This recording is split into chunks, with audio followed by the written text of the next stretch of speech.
মহিলা সংরক্ষণ বিল অর্থাৎ নারী শক্তি বন্ধন আইন লোকসভায় পাশ হওয়ার পর বৃহস্পতিবার রাজ্যসভায় আলোচনা হয়। আলোচনার পর এই বিলের উপর ভোটাভুটি হয় রাজ্যসভাতেও। এই বিলের পক্ষে 215টি ভোট পড়েছে। এই বিল এখন রাজ্যসভাতেও সর্বসম্মতিক্রমে পাশ হয়েছে। একজন সাংসদও এই বিলের পক্ষে ভোট দেননি, ফলে এখানেও সর্বসম্মতিক্রমে পাশ হয়ে গেল বিলটি। সাংসদ এবং বিধানসভায় মহিলাদের জন্য 33% সংরক্ষণের এই বিল লোকসভায় পাশ হয়। বিলের পক্ষে 454 ভোট দেওয়া হয়, যখন আসাদুদ্দিন ওয়াইসি এবং তার দলের একজন এমপি এর বিপক্ষে ভোট দেন। লোকসভায় বিলটি পাশ হওয়ার পর প্রধানমন্ত্রী নরেন্দ্র মোদী টুইট করেছিলেন যে এই অভূতপূর্ব সমর্থনে বিলটি লোকসভায় পাশ হতে দেখে তিনি খুশি।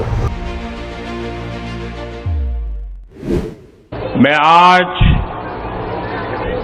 देश की हर माता को, हर बहन को, हर बेटी को बहुत बहुत बधाई देता हूं।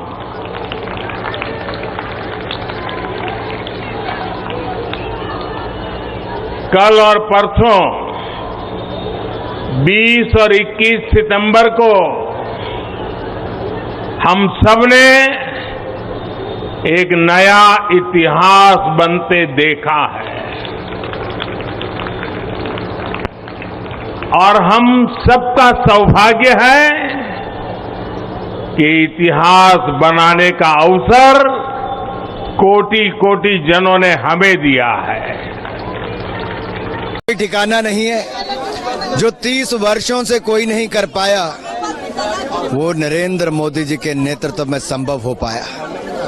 जो कभी लड़कता था, कभी झटके खाता था, आज उसको सही दिशा पर सही अंजाम दिलाने का काम किया। जब दृढ़ संकल्प लेकर चलते हैं मोदी जी, तो संकल्प से सिद्धि तक पहुंचाते ही हैं। और आज महिलाओं के लिए, मेरी मातृशक्ति, मेरी बहनों के लिए, युवा साथियों के लिए वो हुआ है जो दुनिया के बहुत सारे देशों में संभव नहीं हो पाया।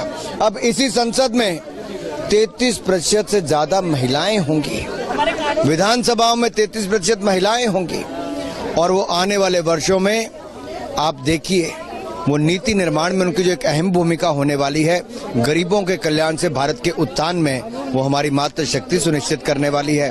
तो मोदी जी को आभार, सभी सांसदों का, सभी राजनीतिक दलों का धन्यवाद। और मैं कहना चाहता हूं, आज मध्य रात्रि रात के 12 बजे इतिहास रच दिया गया है। राष्ट्र भर में उत्सव का माहौल है। हम सब जानते हैं कि देश की आजादी के तुरंत बाद बहुत सारे राज्यों की सामान्य परिवारों की महिलाओं ने, जिन्होंने देश को आजाद करने में योगदान दिया, तब भी उन्होंने इस बात का आग्रह किया था कि महिलाओं को आरक्षण मिलना चाहिए। तब से लेकर अब तक सपना रहा बहनों के लिए। मैं प्रधान सेवक देश के नरेंद्र मोदी जी को विशेष आभार व्यक्त करती हूं। उन्होंने वादा किया था हमसे कि नया संसद का भवन इतिहास का साक्षी बनेगा। 72 घंटे में उन्होंने वर्षों के संघर्ष को समाधान तक पहुंचाते हुए महिला आंदोलन पास किया।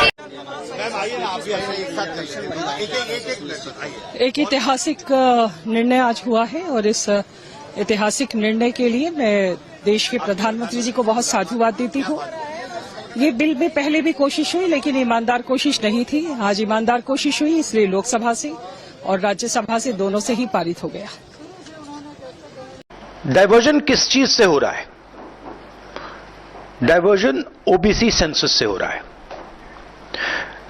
मैंने पार्लियामेंट में सिर्फ एक इंस्टीट्यूशन के बारे में बात की, वो जो हिंदुस्तान की सरकार का सेंटर है, कोर है, जो हिंदुस्तान की सरकार को चलाता है, कैबिनेट सेक्रेटरी एंड सेक्रेटरीज। और उसमें मैंने एक छोटा सा सवाल पूछा। प्रधानमंत्री कहते हैं कि वो ओबीसी के लिए बहुत काम कर रहे हैं। अगर प्रधानमंत्री इतना काम कर रहे हैं तो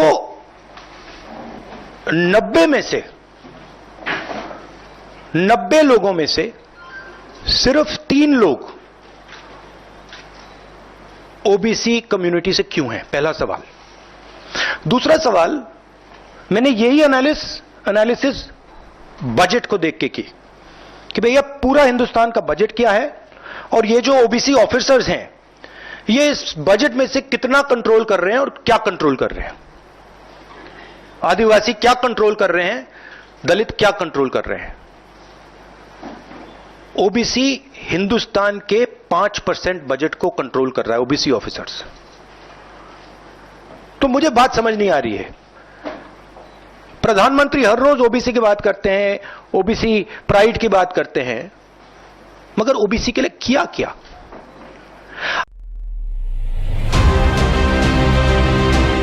ब्यूरो रिपोर्ट, वॉइस 18।